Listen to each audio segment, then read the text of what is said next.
शेतकरी मित्रांनो, अतिवृष्टीमुळे नुकसान झालेल्या 42,181 शेतकऱ्यांच्या खात्यात जवळपास 55,68,68,00,000 रुपयांचा निधी हा वितरित होणार आहे।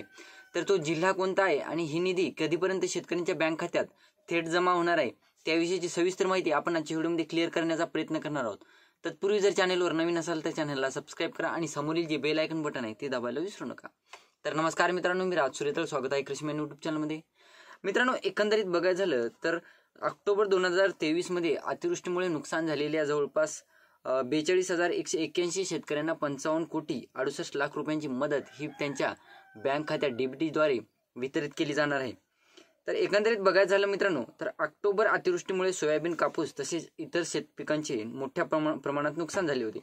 मग या नुकसानीची भरपाई म्हणून एकूण 40,790 हेक्टर क्षेत्रासाठी 55,68,27,000 रुपयांचा निधी हा शेतकऱ्यांच्या खात्यात डीबीटीद्वारे थेट जमा केला जाणार आहे।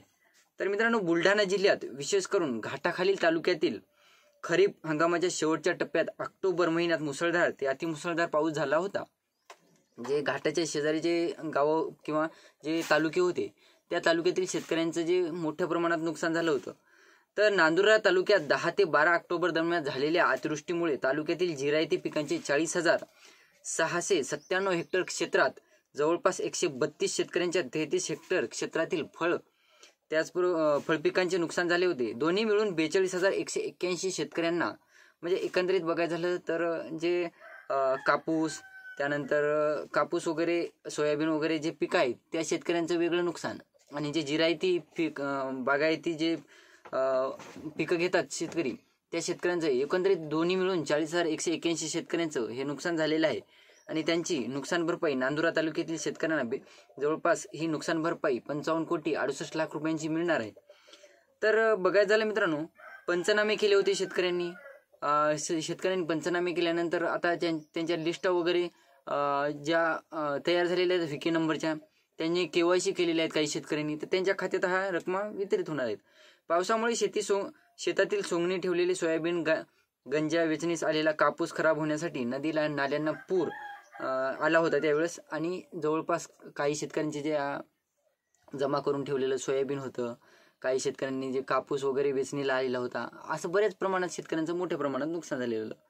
तर एकंदरीत बघायचं झालं मित्रांनो, बुलढाणा तालुक्यातील 901 शेतकरी याला पात्र ठरणार आहेत। चिखली तालुक्यातील 3,382, मोताळा तालुक्यातील 48,102 असे याप्रमाणे जवळपास मित्रांनो जे क्षेत्र आहे आणि जे संख्या आहे, जे निधी आहे तो शेतकऱ्यांच्या खात्यात वितरित होणार आहे।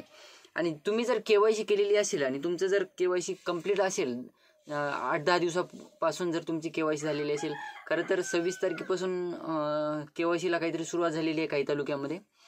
तर मित्रांनो, तुमची जर केवायसी या अगोदर झालेली असेल तर तुमच्या खात्यात लवकरच ह्या रक्कम वितरित केल्या जाणार आहेत। तर ही होती छोटीशी माहिती मित्रांनो जवळपास बुलढाणा जिल्ह्याविषयीची।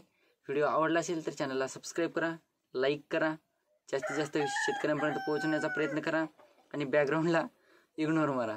धन्यवाद।